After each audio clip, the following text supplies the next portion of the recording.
Good morning, Matt Mullican. Hello. Thank you for being with us. Okay. We are very pleased to welcome you to this online conference on the circulation of images. You were born in Santa Monica in 1951, and currently you live and work between New York and Berlin.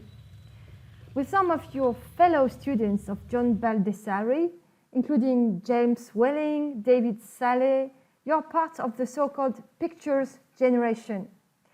Matt Mullican, you have had numerous exhibitions around the world, both in museums and galleries, and you have also participated in 3 documenta 7, 9, and 10. We are very glad to have you today. Hello, Matt. Thank you. Thank you for giving us this interview.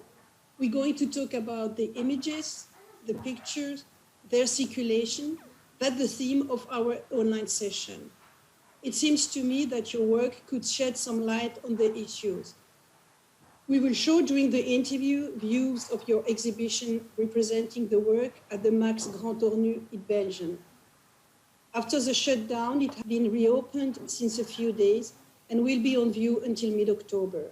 It's a big exhibition. But I wouldn't call it a retrospective because in a way, each of your museum exhibitions reconnect works, structure, and images that have been with you since the beginning of your work. Matt, and I remember, I don't know, I thought about that the other day when I was preparing this talk, and I remember a long time ago, at the beginning of the 90s, I went actually with Michael Tarantino. He drove me there to Tourcoing, to the prefiguration of the Fresnois. And I remember the building was very in a bad state. It was raining inside. And in a very constructing impression, you presented a room with virtual glasses. Yes. And with those glasses, we could enter and travel in different spaces that you created, and it worked.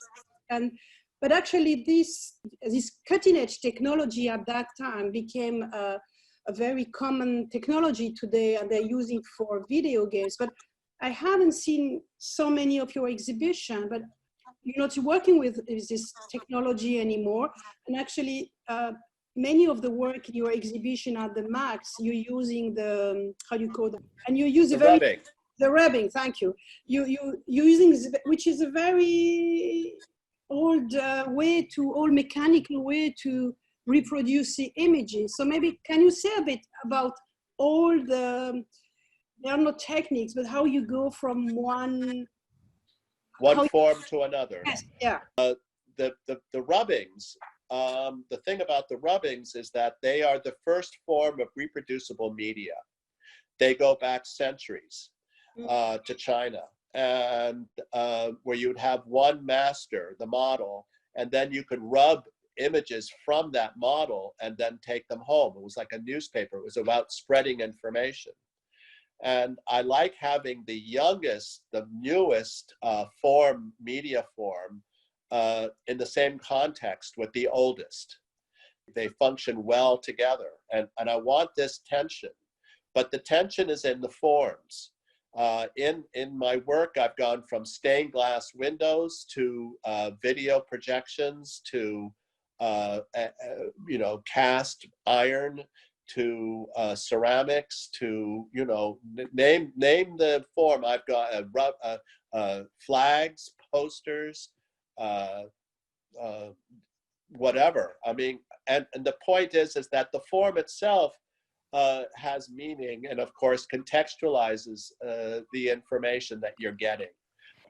A flag representing a sign will represent it in a very different way than a watercolor or a virtual or even a carpet or a weaving. They're very different. Is it your way of talking about the circulation of images? And I would like to add a second question. Is there a difference for you between a picture and an image? Oh, this is a good question. I like this question. I mean, I was in Mexico City and I gave a lecture at the Tamayo Museum where I had an exhibition, and a man came up to me and said to me, why don't you ever use the word image when you talk about your work? And I was dumbfounded. I never thought of it. Why don't I use the word image? But I would say that images become pictures. I don't know, and pictures are of course images, but there is a difference. I think the difference has to do with the engagement of what you're looking at. And that engagement is in a way the story of where you are and what you're seeing. What you're seeing is one thing, but where you are is another. And we are seeing an image, but we are in a picture. It just has to do with the psyche of the place. It's like what I call that world is a picture. It's not, the image is the real world, and that world is the picture of that image. But this all started me thinking about the difference between these two ideas. Really comes back, I mean, when this guy asked me this question, I was really, I couldn't answer it. I really could not answer it. It's really funny. The elements are very important. Elements, what my eye sees. Does my eye see?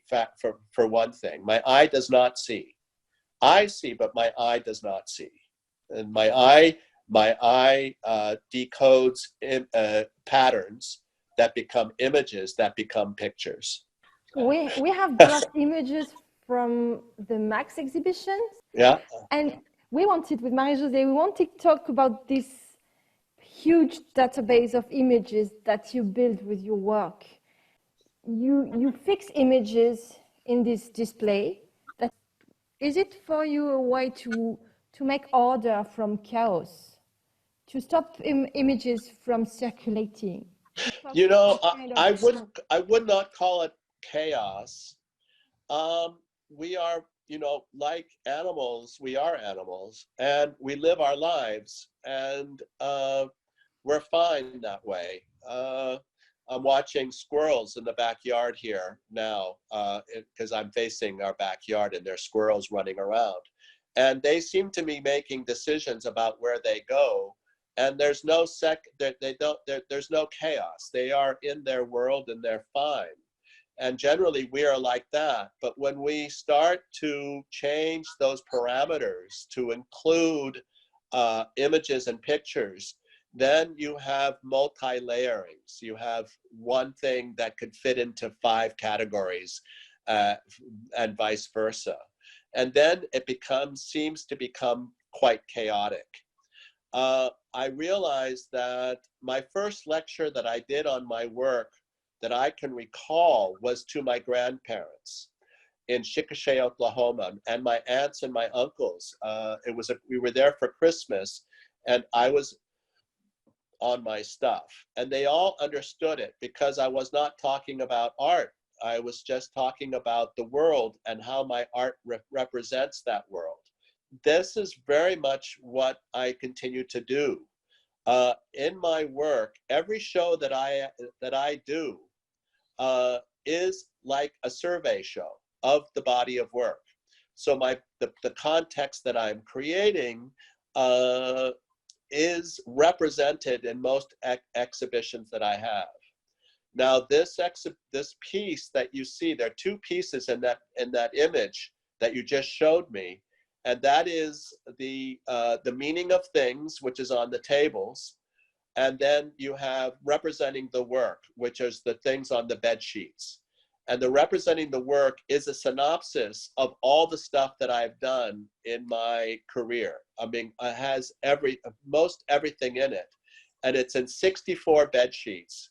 And I designed it as a kind of a Duchampian box that represents the points of reference in my work that can be represented again and again. And so they're hanging on the wall. And this was produced for an exhibition I had in Bogota, Colombia. And you could walk between the pictures. So you're entering a kind of a labyrinth with the pictures in it. So you have a physical relationship to those pictures. They all go into a box which is about 50 centimeters high by about about maybe 1 meter wide. So my whole world can go into a box that can be shipped anywhere in the world. And that was, in a way, the point, was the portability of the whole thing. And, but in all my pictures and all my paintings, I represent the body of work. That's really one of the important elements of it. My work has oddly, has 5 worlds in it, and that is something else. That's another story. But those 2 pieces, the meaning of things and representing the work, are the 2 in that corridor. The meaning of things is on the tables. And of course, the works on the walls are bed sheets, and they have the objects on them. That's the pattern. All I see are light patterns, is the one with the color squares. So that's the elemental element, So when I'm looking out at my backyard, what my eye sees looks like that. And then my brain turns it into pictures. So that's the image, and then the brain sees the picture. Would you explain us your cosmology? Well, there's 2 cosmologies. One of them I never called a cosmology, but now that seems to be what it is. And that is the 5 worlds. The red is subject, the black is language, the yellow are the arts, the blue is the world unframed, and the green is the elements. So the green is form, physical form, you could say. The blue is the context of the everyday, that's just automatic living. And then the yellow, you see there in the image, you have on the far left, you have a paint palette, a dancer, a film, a photographer, a writing, sculpture, music, and theater. Above that, you have the basic signs in my work, and then some other kinds of signs. And then above that, you have what I call the cosmology, which is heaven and hell, and the landscape that exists in our society, which is not based in reality. It's based in the subject, in the subjective. And this is the part where you have, where was I before I was born? Where do I go after I die? And where is God and heaven and hell and angels and demons and all of that stuff? That's the hottest part of my work. That's the most, I would say that's the most difficult part of my work. In my work, I represent heaven and hell, things that are not so seemingly important in contemporary life, but they have to do with faith. And in that sense, every culture in the history of the world, when you get to the beginning of art, it has to do with this subject. Every single one. It doesn't matter where it is. I become a surrealist. I am a surrealist. Surrealism. It's very surprising because I am an art historian, and so as an art historian, I would expect for an artist who calls himself a surrealist, or who thinks or says that he works on the question of cosmogony, God, heaven and hell, etc. I would expect that you would use pictures that have been used by other painters, artists, or humans in general as pictures for cosmology, and that's not the case for you. Finally, you use very, very different images. For instance, yes, it's not a real cosmology. It's a dead cosmology. My cosmology is a fiction. It represents, it's a model, it's a fiction. I have come up in a world of postmodernism. I grew up in the 70s and 80s, and that is the period of postmodernism. And in a way, my psyche there's a part of me which identifies with postmodernism, but there's also a part of my work which has nothing to do with postmodernism. I don't think one has to be one or the other. Well, the cosmology, when you said that the cosmology, the thing about my representation of it is not of cosmologies that one is recognizing normally. That's important. I did not want to represent Christ in my cosmology. I didn't want to. I represent God, but you know, it's really archetypal that I'm interested in, and having to do with answering the questions of where was I before I was born, and where do I go after I die, and why do things happen the way they do while I live my life? And the cosmology answers those questions. But as I said, I grew up in an age of postmodernism. That means in the 70s and the 80s, also the 60s, and that that distance that the postmodern view takes in is in a way at odds with what my work is about as well, having to do with the immediacy of the place. So I wanted to represent God in my work. There's distance on it, and it's a model of a cosmology. It's not a cosmology. Cosmologies are social phenomenons. They are not formal. How do you choose the images you use for your works? And where do you find them? Well, you know, choosing and making, are they the same thing? I mean, you know, sometimes, you know, like if I'm working on my dining room table now, and also I'm working in my notebooks, and an image or a picture may evolve over a period of time, and also the subjects may evolve.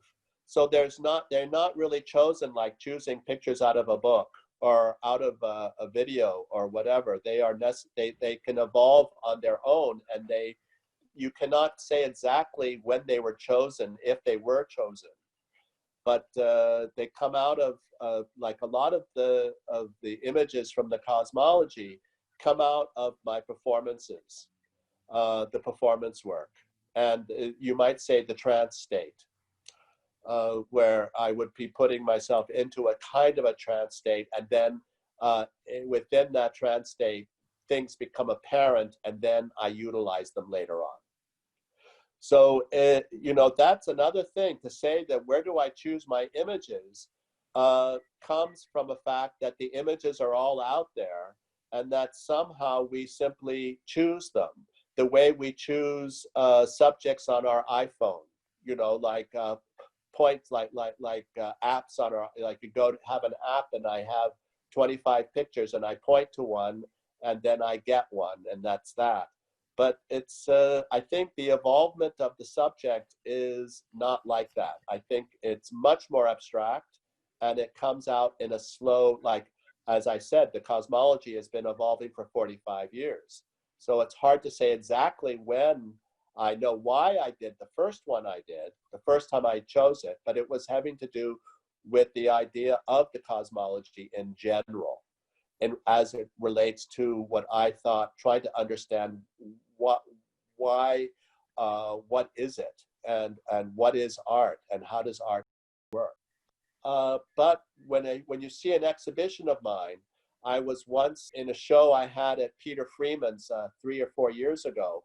I was giving a lecture on the exhibition, and I gave them this point, and they could see everything around them.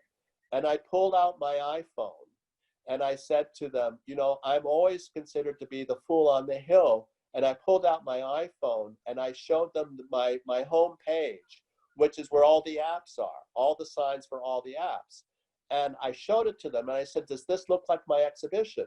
And it looked exactly like my exhibition. My exhibition looks exactly like the homepage of any given iPhone, with the front part, the back part, the signs, the pictures, the landscapes, all of that. That whole interface has been represented in my work going back 40 years.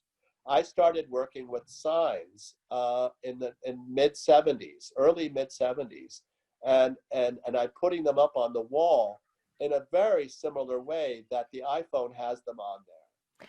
Would you say that nothing has changed for you since the iPhone? No, I think it's in me. I think I've been I think that the whole thing about entering the picture and saying that the pictures are the basis of our reality in our brains because and through our eyes. This is something that I grew up with.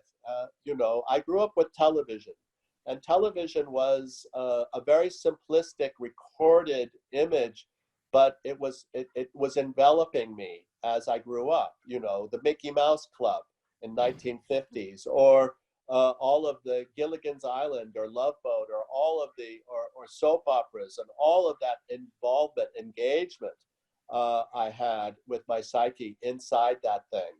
Now, at the same time, you know, then I go to the schoolyard and talk to my friends about this stuff, rather than be on the phone talking to them about this stuff.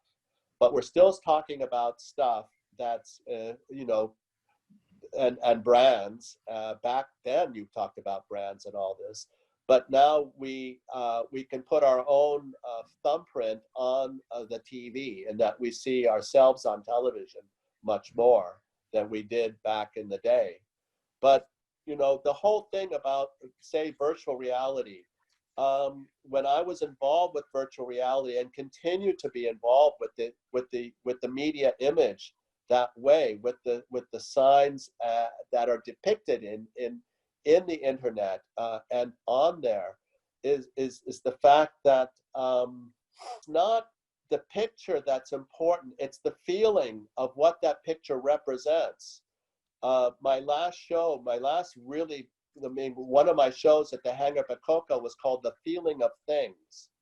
And that when you're on the internet, when you are engaged in all of these different worlds, and the key word is engaged, that there is a back and forth, you're engaged within that construction, that you feel a certain way, and it gives you pleasure, and it gives you anxiety.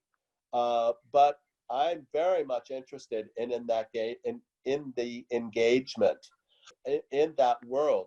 My piece called The Meaning of Things, which is the piece on the table, is all images from the internet that have to do with these worlds that I'm talking about. Yeah, Matt, but there are images from internet, and we're talking about cell phone and internet, but I think in the picture we have seen before in the exhibition at the Max Le Grand Tornu, you also show objects, the deer, I don't know how you call that, the deer antlers? The antlers, yeah. the antlers, yes. Someone else's collection, from someone else. The body, it's the body. We're all talking about, you know, our minds and about the internet, but we're all physical beings. You know, we have bodies. We live in the physical world. That is the MIT project. That's from the late 80s, early 90s, and it comes out. I put that out there after, in fact, that exhibition that I did at the MIT was curated by Michael Tarantino before I moved to Brussels. And it has to do with making physical these 5 different worlds that really refers to those, as I said, and then I was to put objects in those spaces. So it's a way of cataloging objects within a interface similar to the interface of the iPhone screen, but you're walking around it, you're looking at it. Those antlers are a collection of the director. He collects antlers from his country house, and so I needed to put that into the green area. I wanted something to do with kind of like this this very primal object, and the antlers were perfect for me. They're so beautiful in that green room. Let's talk a bit about the performances under hypnosis. Okay. But I don't know. I looked the other day. I looked the performance you made at the Pirelli Foundation, and the Max. You had all those different performances together, right, in the room, and the performances are opening spaces between pictures and words, between of course a space between art and reality, between consciousness and unconsciousness. So this is, I mean, it seems to me that you're like floating between your different worlds when you're under hypnosis. Is that? Yeah, that's true. The thing about hypnosis is that, you know, my work, my work has to do with cataloging pictures and places and experiences. And the hypnosis is the only place where I cannot do that. I experience it directly. I have no control. I feel that I am continuously surprised. And hypnosis is not one way or another. It's many ways. It's a form of concentration, and the subconscious is a very powerful idea and concept. That we don't know what we're doing all the time, that we are not in control. I think in today's world, with the iPhone, it's all about control, but we are not. We are not, and I think that that these performances are a way for me to puncture the context that I have created. It's a way to get into what I call that person. That person is what is the person that I become in the trance state. And that person is with me all the time and comes up here and there, but that person does not understand. When I'm going out into I remember once I was in Lisbon and I was doing a performance there, and I was with the hypnotist, and I always hire hypnotists that I work with. My favorite hypnotist is this guy from Zurich, and he's Brazilian, and he's a Jungian analyst. And I work with him doing performances. And it's kind of shocking how powerful the medium is in terms of what I experience or what people experience when they do go into this. And it's really, the trance state is as if you take the meaning out of the object and insert it into the brain without the object. You feel that object and you feel that meaning, but without any context. The context is a mystery. Yeah, in the last room, we see the picture now, the room at Le Yes, right. Room at the end. The room at the end. Of course, it has to do with the architectures, it has to do with the physicality, but at the same time, the piece is extremely light and subtle. It's not. Yes, there's no color. It's all black and white. Now that entire piece, all of those pieces were done in Berlin, and they were all done as secondaries, and they're all done on unframed canvas, unstretched canvas. And I did them as a record, as a personal record of all the Berlin pictures, and they're rubbings. You know, they are rubbings, and I made them as a way of contextualizing all of that in one piece. They are light, and when you put them on the floor, it makes the ones on the wall even lighter, because they become thin objects that are just put up there. It's something that, you know, I did it as a kind of an archive. But the problem of the issue of physical space and virtual reality is something that I'm very much interested in. Scale is manipulatable, and that is something that I do in my exhibitions. That's why you have very large things, like at the Hangar Bacoca, where you have pieces which are literally almost 20 meters high. And then I have little drawings in that space which are less than a centimeter by a centimeter. There were 6,000 objects in the Hangar Bacoca show. And you know, of course, the whole fields of objects become one object. And that one object becomes a room, and so forth and so on. So scale and context are malleable. And this is something that I think hopefully the internet is becoming more clear. This pandemic is fascinating for that we're in the middle of right now, because the matter of scale is changing. because we're all feeling the same thing at the same time.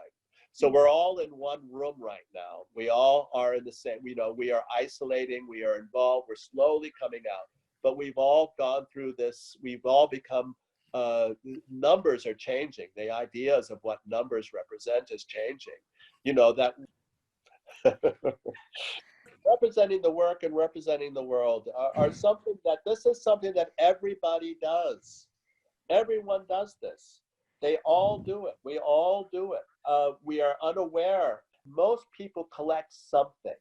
They just do, even from salt and pepper shakers to coins, the stamps, to shoes, to clothing, to food, whatever.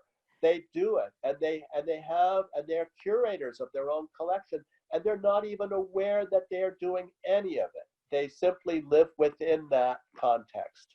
Like birds are living in the forest, they are there, they're experiencing it, and yet they are not quantifying or qualifying it. They don't have to. It's just about being alive. And this is one of the things. I don't believe that somehow my world is more interesting or more multidimensional than any other, because my feeling is that we all do this. And I'm simply like taking it apart, and that's what I'm doing. That's what artists do. Artists do this. What am I doing now? What am I trying to do? Who am I? What do I want? What is this performance trying to do? What's a good performance and what's a bad performance? What's a good performance and what's a bad performance? What's a good performance? What's a bad performance?